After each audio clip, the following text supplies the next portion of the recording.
You step outside. Same time you always do. Coffee in one hand, keys in the other, mind already halfway to wherever your day is taking you. And on the fence post at the edge of your yard, there's a shape. Black, sleek, still.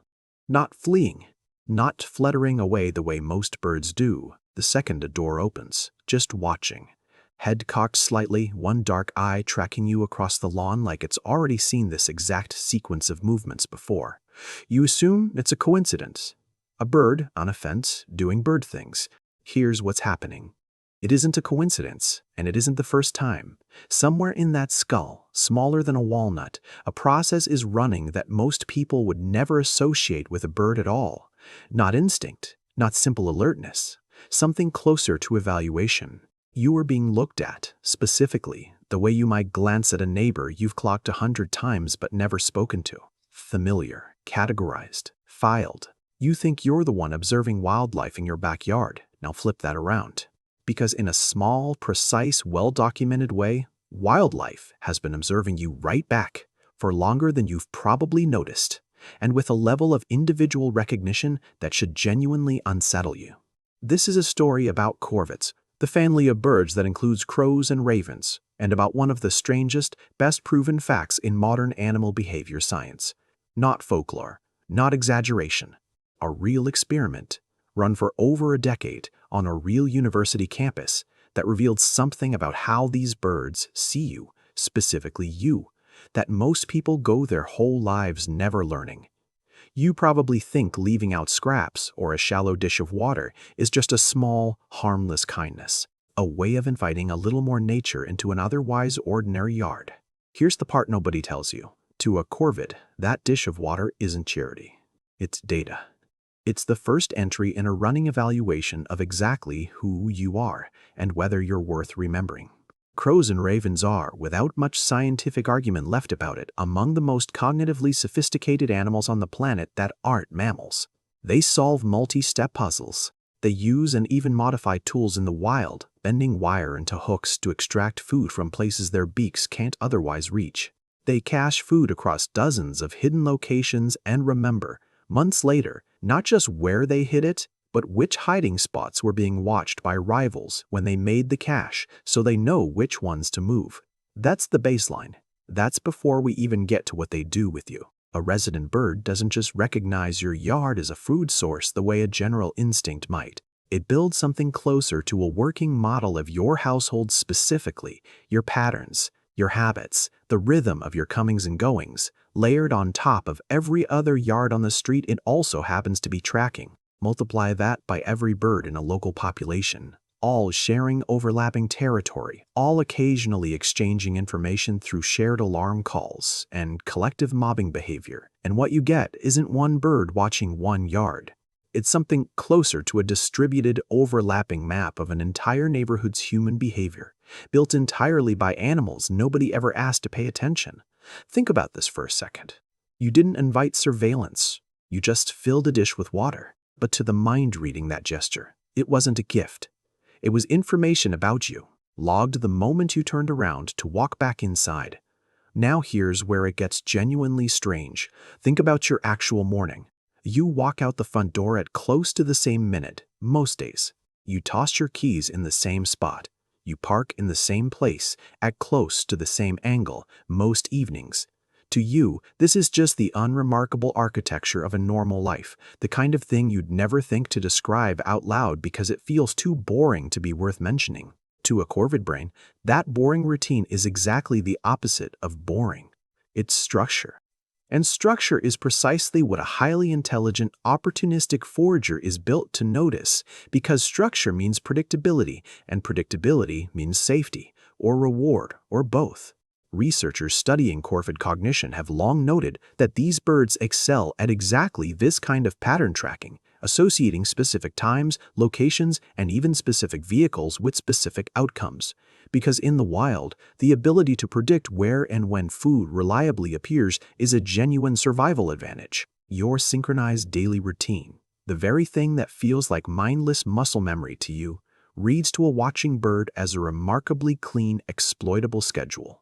Not because it's plotting anything sinister, because tracking your schedule is, quite literally, what its brain evolves to be extraordinarily good at doing to anything in its environment that behaves with consistency. But here's the part nobody tells you about what happens next, because pattern tracking alone wouldn't be nearly as unsettling as what researchers eventually proved these birds are also capable of. They don't just track routines, they track you. In the mid-2000s, a wildlife biologist named John Marsluff at the University of Washington ran an experiment that has since become one of the most cited studies in animal cognition research. His team put on rubber masks, one design labeled as the dangerous face, before trapping and briefly banding wild crows on campus. A different, neutral-looking mask was worn by researchers who never interacted negatively with the birds at all. What happened afterward is the part that should genuinely change how you think about that shape sitting on your fence post. For years afterward, crows that had experienced the trapping scolded and mobbed anyone wearing that same dangerous mask on sight, regardless of who was actually wearing it underneath. Not weeks later, years later, one published follow-up documented recognition persisting for at least 2.7 years after a single encounter, and researchers noted the effect appeared to last far longer than that in ongoing observation. Now flip this around, because the detail that matters most isn't the memory itself, it's who was doing the remembering. Many of the crows scolding that mask years into the study had not been born yet when the original trapping happened. They had never personally experienced anything threatening from that face. They learned it anyway, from parents, from other crows in the flock, through alarm calls and observed mobbing behavior, absorbing a specific individual human identity as dangerous purely through social transmission. Sit with that for a second. A crow, born after an event, inherited a specific grudge against a specific face it had never personally seen do anything wrong, simply because the adults around it treated that face as a threat worth remembering. So when you step outside your own front door, you are not, to the bird on your fence, a generic human-shaped obstacle. You are a specific, cataloged identity distinguishable from your neighbor, your mail carrier, your visiting relative, built from a combination of your face, your gait, sometimes even your clothing, cross-referenced against a running tally of whether you have, historically, been safe, generous, indifferent, or dangerous. Brain imaging work from that same research group found something else worth sitting with. When crows view the threatening mask, regions of their brain associated with fear and emotional processing activated in patterns strikingly similar to what shows up in the human amygdala under threat. Not identical circuitry, not identical experience, but a genuine physiological echo of something we'd otherwise only describe as fear or wariness, running through a brain a fraction the size of yours. Now here's where it gets interesting, because recognition alone is just the surface of what these birds are actually doing when they watch you. Watch closely sometime how a resident crow or raven behaves on a morning when you're rushed, stressed, moving faster than usual, slamming the car door instead of easing it shut. Corvids are exceptionally attentive to subtle behavioral cues in the animals around them, sudden changes in movement speed, posture, vocal tone, because in the wild, an abrupt shift in another creature's behavior is often the very first signal that something in the environment has changed. A predator's approach, a threat nearby. Reading those cues quickly in any species sharing their space is directly tied to survival. That doesn't mean the bird on your fence understands your emotional state the way a close friend might, but it does mean your outward behavior, the pace of your steps, the abruptness of your movements, the pitch of a stressed voice raised at someone on the phone is genuinely legible information to a mind built to specialize in exactly that kind of real-time behavioral reading. You are not being consoled. You are being assessed continuously the same way every other moving object in its territory is continuously assessed for what it might mean about what happens next. Here's what's happening beneath the surface of all this, the part that stretches the timeline out far longer than most people are comfortable imagining. That mask study wasn't just proof of individual memory.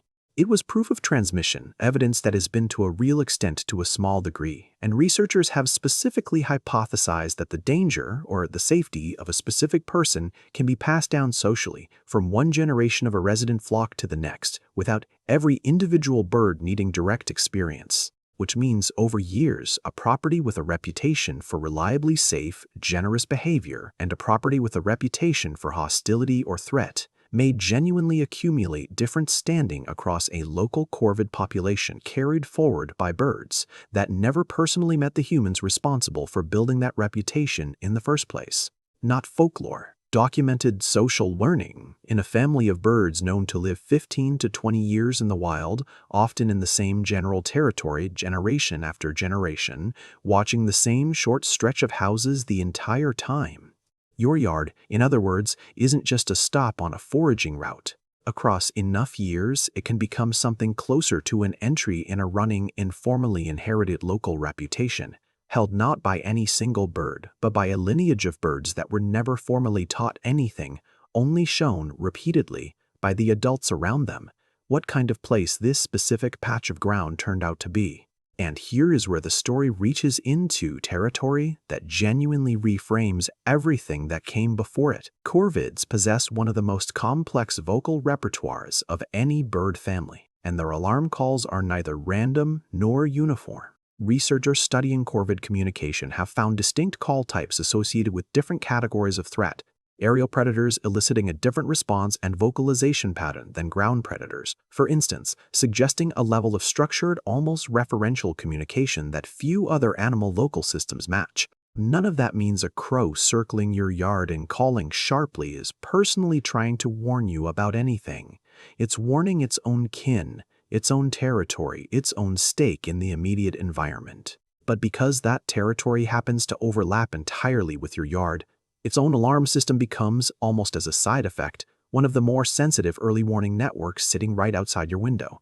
A sudden shift in alarm calling, a bird abruptly scattering, an unusual mobbing event directed at some point in the tree line is frequently a far earlier signal of a hawk, an owl, or an unfamiliar predator moving through than anything your own senses would likely catch first. You were never the intended audience, but you were, this whole time, close enough to overhear. So take that image from the very beginning and look at it again.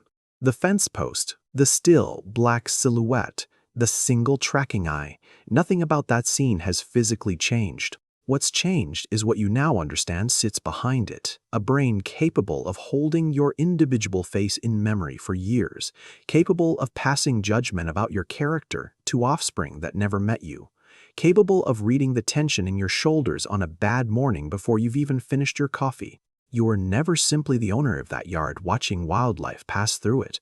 You were, this entire time, a participant in something closer to a long-running, quietly maintained relationship, observed by an intelligence that has been doing this in some form for longer than your species has been building fences to mark the edges of what it thought it owned. So here's a question worth sitting with the next time you step outside. Somewhere nearby, a bird already knows your face, your pace, your habits, maybe even your mood this morning. Better than most of the people you'll pass on your commute. What's the strangest interaction you've ever had with a crow, a raven, or any backyard bird that made you stop and wonder exactly how much it actually understood? Tell me in the comments, and if this changed how you'll look at your own fence post tomorrow morning, subscribe, because there's a lot more hiding in plain sight in the minds watching us from just outside the window.